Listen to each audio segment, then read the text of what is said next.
23, 8, 18, 28।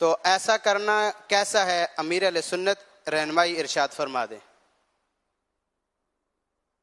بس یہی بدشگونی ہے اور بدشگونی ناجائز ہے، گناہ کا کام ہے۔ تو جب ایسا دل میں وہم آئے بھی نا تو وہ کام کر گزرنا چاہیے، اس سے پیچھے نہیں ہٹنا چاہیے۔ چند سال پہلے میں کسی ملک میں تھا اور کہیں سے گزر رہا تھا تو کالی بلی میرے آڑے سے گزر گئی۔ مجھے پتا تھا کہ یہ لوگ اس سے بدشگونی لیتے ہیں، الحمدللہ میں نے کچھ بھی نہیں، میں تو نکل کے آگے، برسوں ہو گئے گھومتا گھومتا آپ کے پاس آ کے ابھی اسکرین پر بیٹھا ہی ہوں نا۔ تو بدشگونی کا کوئی اسلام میں مطلب یعنی کہ حوصلہ افزائی نہیں ہے۔ جو اگر ایسی بدشگونی ہو بھی نا پیدا ذہن میں تو اس کے خلاف کر لے، مطلب انشاءاللہ کچھ بھی نہیں ہوگا۔ صلو علی الحبیب صلی اللہ علی محمد۔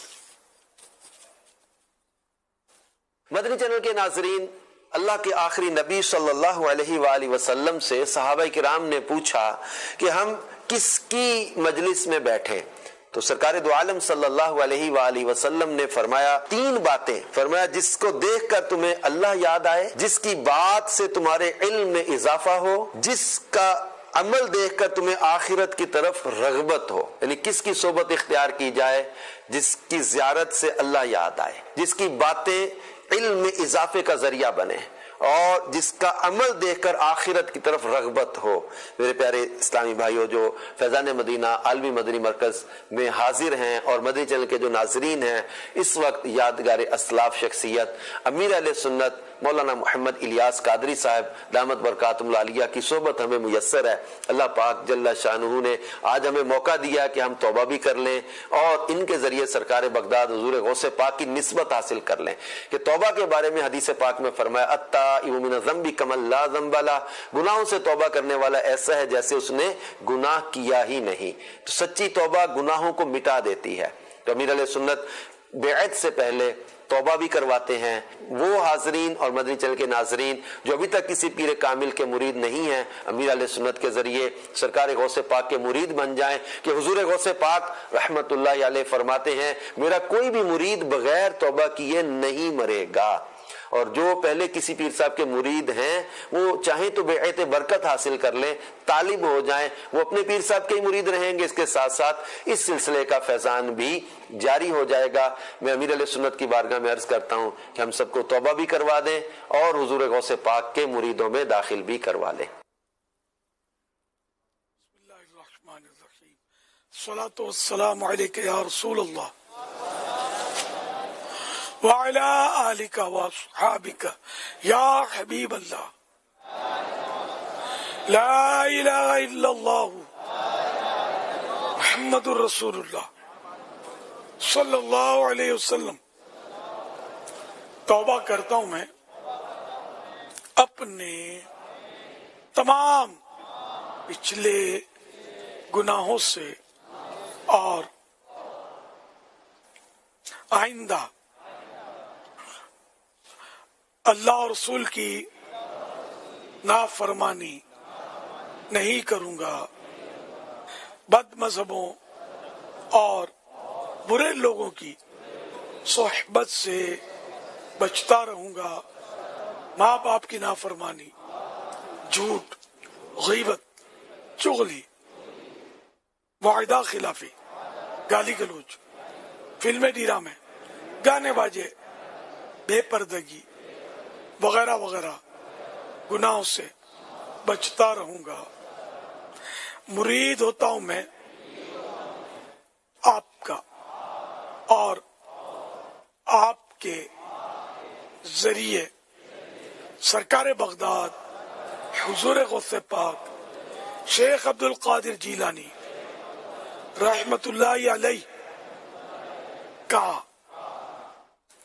یا اللہ پاک مجھے جناب غوث اعظم کے مریدوں میں قبول فرما، اور